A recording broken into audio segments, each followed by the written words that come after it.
Bon, alors l'exercice 40, c'est du même acabit, hein, simplement pour une fois les axes ne sont pas perpendiculaires, c'est tout. Donc on y retourne. Alors attendez une seconde.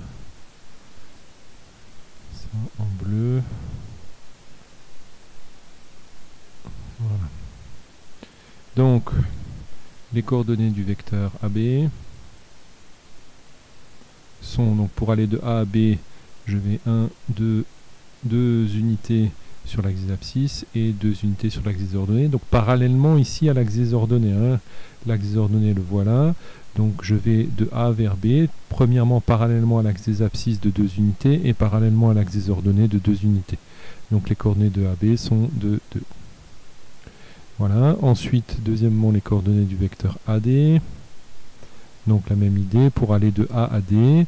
Alors, pour aller à D, comment je fais? Je vais une unité sur l'axe des abscisses et 2 unités en descendant parallèlement à l'axe des ordonnées. Donc c'est 1, moins 2.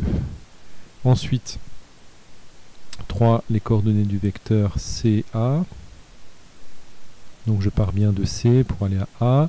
1, 2, 3, 4, 5. Parallèlement à l'axe des abscisses et moins 1 parallèlement à l'axe des ordonnées. Donc 5, moins 1. Ensuite 4, le vecteur DE. Alors le vecteur DE, je me balade parallèlement à l'axe des abscisses. 1, 2, 3 de 3 unités. Donc 3 et 0 parallèlement à l'axe des ordonnées. Ensuite le vecteur AE.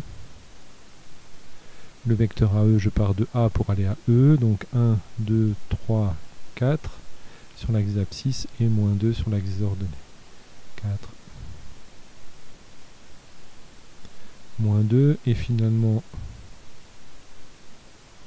CF.